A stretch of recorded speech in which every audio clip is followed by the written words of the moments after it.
2 Samuel 11. In the spring of the year, at the time when kings normally conduct war, David sent out Joab with his officers and the entire Israelite army. They defeated the Ammonites and besieged Rabbah, but David stayed behind in Jerusalem. One evening, David got up from his bed and walked around on the rooftop of his palace. From the roof, he saw a woman bathing. Now, the woman was very attractive. I lost my place. There it is. So David sent some to inquire about the woman. The messenger said, "Isn't that Bathsheba, the daughter of Eliam, the wife of Uriah the Hittite?" David sent some messengers to get her. She came to him and went to bed with her. Now, at that time, she was in the process of purifying herself from her menstrual uncleanness. Then she returned to her home. The woman conceived and then sent word to David saying, "I'm pregnant." So David sent a messenger to Joab that said, "Send me Uriah the Hittite." So Joab sent Uriah to David. When Uriah came to him, David asked about how Joab and the army was doing and how the campaign was going. Then David said to Uriah, "Go down to your home and relax." When Uriah left the palace, the king sent a gift to him, but Uriah stayed at the door of the palace with all the servants of his lord. He did not go down to his house. So they informed David, "Uriah has not gone down to his house." So David said to Uriah, "Haven't you just arrived from a journey? Why haven't you gone down to your house?" Uriah replied to David, "The ark and Israel and Judah reside in temporary shelters, and my lord Joab and the Lord's soldiers are camping in the open field. Should I go to my house to eat and drink and go to bed to my wife? As surely as you are alive, I will not do this thing." So David said to Uriah, "Stay here another day. Tomorrow I will send you back." So Uriah stayed in Jerusalem both that day and the following one. Then David summoned him. He ate and drank with him. He got him drunk. But in the evening he went out to the sleep of his bed with the servants of his lord. He did not go down to his own house. In the morning David wrote a letter to Joab and sent it with Uriah. In the letter he wrote, "Station Uriah at the front in the thick of the battle, and then withdraw from him so that he will be cut down and die." So Joab kept watch on the city. He stationed Uriah at the place where he knew the best enemy soldiers were. When the men of the city came out to fight with Joab, some of David's soldiers fell in battle. Uriah the Hittite also died. Then Joab sent a full battle report to David. He instructed the messenger as follows: "When you finish giving the battle report to the king, if the king becomes angry and asks you, 'Why did you go so close to the city to fight? Didn't you realize they would shoot from the wall? Who struck down Abimelech, the son of Jerub-Besheth?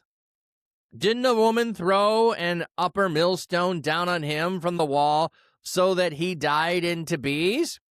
Why did you go so close to the wall? Just say to him, your servant Uriah the Hittite is also dead.'"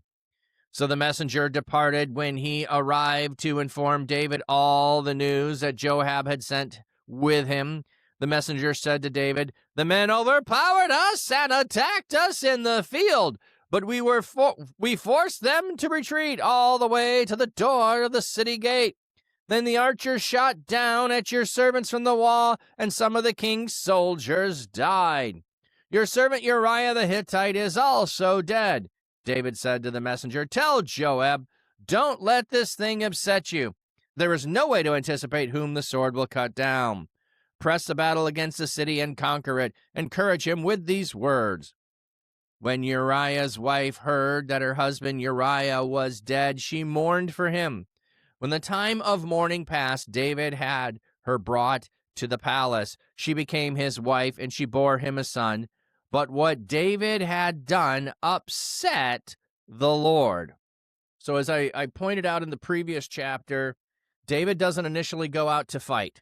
He sends Joab to set down what the Ammonites are doing, and they're bringing the Arameans in. He sends Joab and the military out. He doesn't go. Everything's going well for the army, reports back to David, then reinforcements are coming in, so David goes out, squashes that, everything's good. Now we have the spring of the year. At the time when kings normally go conduct war, David sent Joab and his officials and the entire Israelite army. So the fact that it's telling us this is setting us up for something is wrong. It's telling us, it's identifying David's not doing what a king does, the time when kings normally conduct war. So in the spring of the year, why would you do that? Because in the winter with, all that stuff, getting bogged down, all that stuff, like you battle at certain times of the year. So you're going to expand your territory in the beginning of the year. That's when you're going to start battles. You will fight them over the summer, into the fall. You don't battle the rest of the year. It's just kind of a basis of how you do things in ancient warfare. The Codex Leningrad, on which BHS is based, has here messengers, probably as a result of contamination from the occurrence of the word in verse 4. The present translation follows most Hebrew manuscripts and the ancient version, which reads king. So it could have read in a later version, the Leningrad Codex says, the time when messengers normally conduct war. Messengers don't usually conduct war. Anyway, so most manuscripts have kings. They're just letting us know. If you see a different version out there or some other issue, it comes from Codex from Leningrad. Okay, so David sends Joab and his officers and the entire army. They defeat the Ammonites and they besiege Rabbah, but David stayed behind in Jerusalem. So David is behind in the city. He's not doing what he's supposed to be doing, or what is the normal thing. Why? He's king now.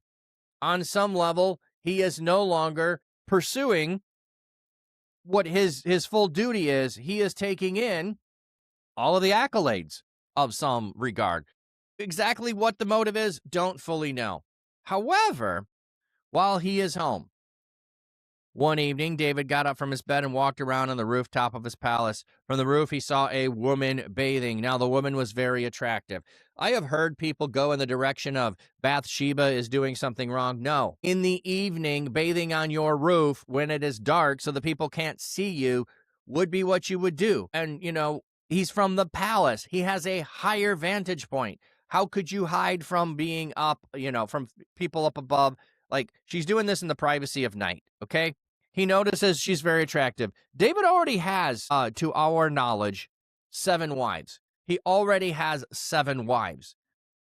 They're like, we don't know fully why he takes many of the wives. We only have the story of Michael, who is Saul's daughter, and the setup of that, and then the return of her. And we have Abigail, who was Naaman's wife. That's the only ones we have the story of. We do not know of the other 7 women, why David takes them as a wife. No knowledge whatsoever of the reasons why he's taking them as wives. But he already has 7 wives. He already has 7 children by 7 women. Dude, you don't need another wife. Just saying, overall, why is this the thing that tempts him to have another wife? You have 7 wives. Couldn't you be with one of them right now? When you see this attractive woman bathing, couldn't you just say, I'm going to go spend time with one of my wives? No, that's not what his thought is. His thought is, who is she? The messenger said, isn't that Bathsheba, the daughter of Eliam, the wife of Uriah the Hittite? At that point, David should say, oh yeah, she's married. There are so many steps along the way here in which David could avoid doing what he does. Just pointing that out because it looks like we sometimes read the story, oh, that was so obvious. And then there's some people that are like, she was in the wrong. Bathsheba is not in the wrong at all. From my estimation, she is a woman doing what women are going to be doing, which is culturally normative. Then she also has a king which summons her. How could she stand up to the king? How could she resist the king? I mean, really, whether she verbalizes her displeasure with this or not, the king has all the power. So there is no voice that she could use that could have avoided this unless perhaps David came to his senses. If she said something and pleaded, don't do this thing, you will dishonor God. Like that could have been the only thing. We don't know that she doesn't say it. We just know what David does. So David sends messengers to her, and he went to bed with her. Like, send her, bring her. Now, it's also telling us the time of her purification had come. The parenthesis, the clause further by letting the reader know that Bathsheba had just completed. Yes, so essentially the reason they're saying this is she was in the state of highest fertility when David sends for her. So you're getting a foreshadowing. That's what they're doing. Then she returned home. The woman conceived and sent word to David saying, I'm pregnant. So partially making sure the reader knows it's David's kid. That's part of what's going on. Foreshadowing, they're like, hey, this is, I don't want to say a sketchy situation. It is a sketchy situation, but it's inevitable, as it's kind of what we're getting at here. So David sends for Uriah the Hittite. So Uriah comes. He requires about what's going on with the battle, and then he says, go home, relax. Uriah left the palace. The king sent a gift to him, but Uriah stayed at the door of the palace with all the servants of his lord. He did not go down to his house. Ukulele, thank you. Thank you. Yes, that's also a point there as well. Having just had her time of the month, it is letting us know she was not previously pregnant as well. Thank you. Yes, that's another point of what's going on. David, you are the father, Lucis. Absolutely. So very clear who the father is. The kingly line is well established. Uriah comes home. Here's one of the things, and we learn this in other places. When they're going to go to battle, before you go to battle, you are supposed to not have relations with your wife for like a week before going to battle. It's part of the purifying yourself before going to war. So Uriah coming home, if he goes and he sleeps with his wife, he is going to be violating that sort of thing of being prepared for battle to go in. Now, we're getting the point that Uriah is a foreigner. So what we have here is a contrast of the foreigner who is obeying the ritual cleansing procedures, who is honoring the other soldiers who did not get to come home, with not taking any pleasure that he could have for himself. Because he knows his fellow comrades are not able to do that. So he will not even go sleep in his own bed. He won't even go to his own house. He is showing how honorable he is in comparison to David, who is being dishonorable. So it's interesting. The previous story is about David trying to show honor, and he receives dishonor. This story is about David being dishonorable and the people around him being honorable. So we have a reversal. So in the previous story, David was the one who was honorable, and dishonor came to him. Here, David is being the one who is dishonorable. So relax, go home. He sends a gift to him. Like, I mean, imagine what's going through Uriah. Like, why am I brought home from the middle of battle? Did I do something wrong? Why am I? No, I've got to go. So David informed him he had not. So David gets information. He hasn't gone. So David asked him, haven't you just arrived from the journey? Why haven't you gone down to your house? David says, the ark and Israel and Judah reside in temporary shelters. Ooh, the ark is out there with battle too. Israel is out there. Judah is out there. So recognizing not only the tribe, the nation, and the ark are in temporary shelters. They're out there on the battlefield. My lord Joab and my lord's soldiers are camping in the open field. Should I go to my house and eat and drink and go to bed with my wife? He's like, I can't dishonor them by doing such a thing. As surely as you are alive, he's saying this to the king, I will not do this thing. So as long as you're alive, I will not dishonor the men who are at battle, or the Lord, or the rest of the people, or you. So I won't even dishonor you, even though you're trying to dishonor me. Now, he doesn't know he's trying to dishonor him. Yeah, meanwhile, David is not out there. Exactly. Here's another one of those pieces where David could now choose to do the right thing. So he says, stay here another day. Tomorrow I will send you back. So Uriah stayed in Jerusalem both that day and the following one. Then David summoned him. They ate and they drank with him and got him drunk. So David is intentionally getting him drunk, thinking that while in a stupor, maybe he will forget about war. He'll just want to go home. But in the evening, he went out to sleep in his bed with the servants of his Lord. He did not go down to his house. So David's plan to get him drunk, to maybe get him to go to sleep with his wife, because that worked with Lot and his daughters. You get them drunk and they'll do the thing without knowing that they did the thing. But no, Uriah will not do that. So David has done the thing he ought not to do. He is doing something else to try to cover it up. His cover-up plan has not worked. So now David has to try something even more to cover up the thing. How about you admit what you did wrong? How about you admit what you did wrong? Your plan to cover it up didn't work. Maybe don't do anything more.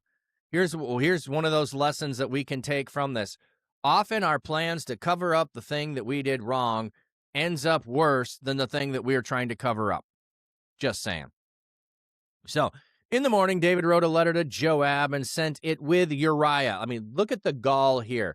He is sending the papers in the hand of Uriah that are the death notice to kill Uriah. Like, how horrible has David become? Up to this point, it's David is a man after God's own heart. David is serving God. David is honoring God. And now David seems to be all about David. We've had that switch happen. And it's all of a sudden. In the letter he wrote, station Uriah at the front in the thick of the battle and withdraw from him so that he will cut down and die. So, in other words, Joab, make it look like, oops, it happened in battle. Just he was struck down in the middle of battle. So you're fighting and then you lose, so withdraw. So in other words, not only is Uriah going to end up dead, this is also going to be other men are going to end up dead. Why would other men end up dead? Because you're withdrawing. You're not going to let everyone else necessarily know, hey, we're going to let Uriah just die. This isn't going to be good. So he's got to do it in a way that's going to get Uriah into the place that's going to get Uriah killed, knowing some other men are also going to get killed alongside of him, and then withdrawing so that it has to look like war. You can't just tell everybody because now other soldiers won't respond a certain way. So this really has to be nefarious on some level. Oh, is it written in the Word of God that one sin will find them out? Yes. DeCubester, there is a passage. Be sure your sin will find you out. I don't remember where that is, but if you Googled it, yes, be sure your sin will find you out is definitely in there. So as Joab kept watch on the city, he stationed Uriah at the place he knew where the best enemy soldiers were. I think this says the valiant men refers to the context of the strongest, most valiant defenders of the city. The best soldiers are here for clarity instead of valiant men. Okay. When the men of the city came out to fight Joab, some of David's soldiers fell in battle. Uriah also died. Joab sent a full battle report to David. He instructed the messenger as follows. So in other words, I can't fully put everything in the battle report so that it will be known that the deed is taken care of, but I'm going to make sure the king knows. So when you finish giving the battle report, if the king becomes angry and asks, why did you go so close to the city wall? Did you realize that they would shoot from the wall? He says, hey, remember Abimelech, the son of Jerub-Besheth? Didn't a woman throw an upper millstone down on him? Yeah, so this is a story from the book of Judges about a woman being the one who kills him. Wouldn't you know not to go do that? Why did you go so close to the wall? Just say to him, your servant Uriah the Hittite is also dead. So this is the instructions. Give him the battle report. If the king is upset and comes back at you, just say this, which seems weird. So, but now watch what the messenger does, though. When he arrived, he informed David all the news that Joab had sent with him. The messenger said to David, the men overpowered us and attacked us in the field. We forced them to retreat all the way to the doors of the city gate. Then the archer shot your servants from the wall, and some of the king's servants died. David said to the messenger, your servant Uriah the Hittite is also dead. So he doesn't wait for David to say anything. He just straight up says, and Uriah's dead. So I'm not waiting for you to ask me why we did anything, why we did it the way we did. I'm just straight up telling you. David said to the messenger, tell Joab, don't let this thing upset you. There is no way to anticipate who the sword will cut down. Press the battle against the city and conquer, and encourage him with these words. Oh my goodness, David, there's no way to know who will be cut down. You absolutely intended for Uriah the Hittite to be cut down. And you're giving comfort words to Joab, who executed this. You don't know who's going to be cut down. I mean, like, could there be a more nefarious plan here? You know? Woo! Okay. Luce is saying on the, it was later, but David, it's later on, but Abishai, the son of Uriah, came to his aid and attacked the Philistines and killed them. Then David's men swore, you shall no longer go into battle with us. Let us quench the lamp, lest it quench the lamp of Israel. So in other words, later on, it's going to happen. Okay, so we're not there yet. That's what you were thinking about. And Numbers 32:23. But if you will not do so, behold, you have sinned against the Lord, and be sure your sin will find you out. So it's in Numbers. Okay. Yeah, David pulling the I didn't do anything. I didn't do anything. Wow, Joab, I'm so sorry that you lost one of our best soldiers. Seriously?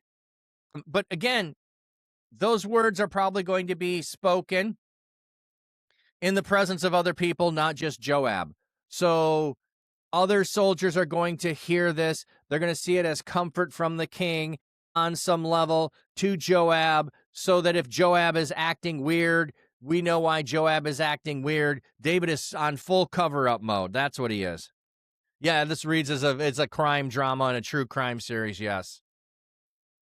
Hail and well met, Ferric. Hail and well met. Okay. When Uriah's wife heard the news that her husband was dead, she mourned for him.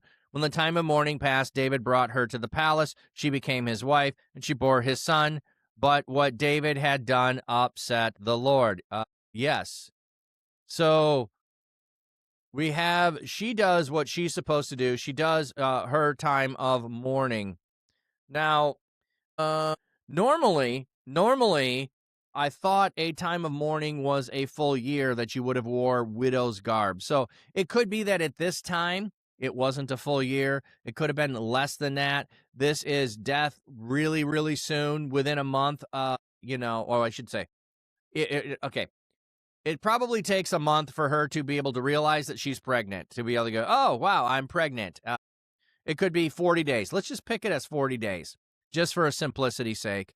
60 days at most, just to make sure.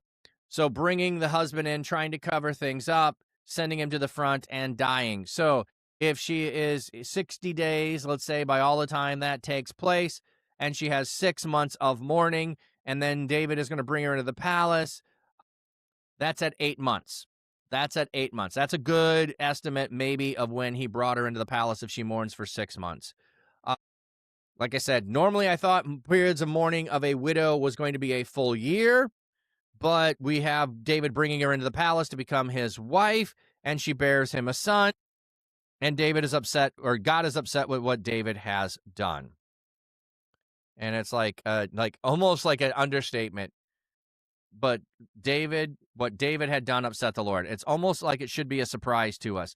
Like, up to this point, David is a man after God's own heart. Everything David has done has turned out for good. We had one occasion where he was going to go. Abigail's husband, he was, upset about that, and she stopped him from doing an evil thing that was acting out of self-interest there about him being, slighted, and his men being slighted.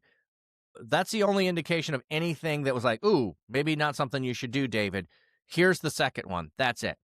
So maybe people are seeing this marriage of the pregnant widow as charitable, taking care of his brother. That's an interesting thought, Ukulele. That very well could be what people would have potentially seen. They would also so here's another reason, why does Uriah need to die? Well, Uriah was in town, although the servants know Uriah didn't go into his wife during that time. People will know, well, Uriah was in town, so even though we didn't see him go to be with his wife, he must have went to be with his wife. And also, that's why he died in battle, because he hadn't done his time of purification before going to battle. So you could see a whole lot of the palace rumors and rumor mill helping to cover up David's problem there. Absolutely. So